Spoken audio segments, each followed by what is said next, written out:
So ngayon guys, pag-uusapan natin dahil may nag-request about sa bagong update na requirements daw ngayon ni Meta sa content monetization, which is yung 300 views is kahit maliit daw na followers is pwede ka nang ma-invite. So based sa research ko guys is yung update ngayon ni Meta yung 300k views lang is pwede ka nang ma-invite sa content monetization is challenge lang siya. Hindi siya totally standard na requirements for content monetization. So, ano ba ang pinagkaiba ng challenge versus standard? Yung challenge is ibig sabihin is limited lang siya. So, hindi lahat pwedeng mabigyan unlike sa unlike sa requirements. Standard requirements is lahat available siya. So, tara pag-usapan natin. Pag sinabing challenge, monetization challenge is isang buwan lang siya guys. Isang guys, dapat sa loob ng isang buwan, ma-reach mo yung 300k views sa loob ng isang buwan. So, limited pa or fast track lang siya sa mga nabigyan nito.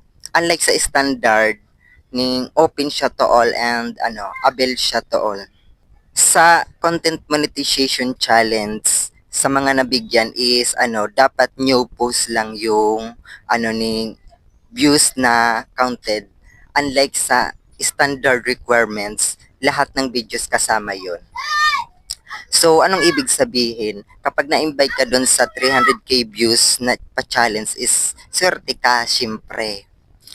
Kasi may pagkakataon ka na kapag na-reach mo lang yon is maari kang ma-invite agad kasi unlike sa requirements, per minute yung views na kailangan. Sa challenge is kahit 3 to 5 seconds lang is counted siya sa views. Kaya mas swerte ka. Kaya mas mabilis kang mapataas yung views mo kasi hindi siya requirement per minute. Kaya mas mabilis kahit low followers ka. Basta yung mga post mo is sumusunod sa policy. Dapat sumunod din sa policy yung mga videos mo, hindi mga labag sa policy ni Meta para ma-invite ka pa din.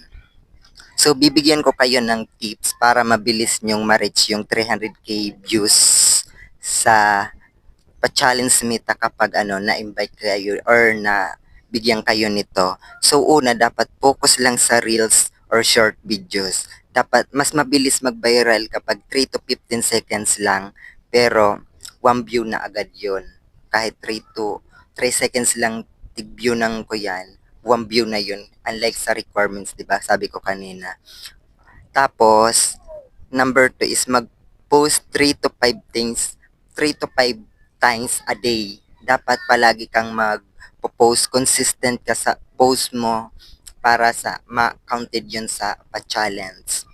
Number 3, gamitin mo yung mga trending audio kasi magpapalago din yon sa algorithm ni Meta. Tapos, syempre, mahalaga na kapag nag-upload ka ng video, i-share mo din sa mga groups. Mag-cross share ka sa mga groups para dagdag din yun sa views. Yun lang. Thank you.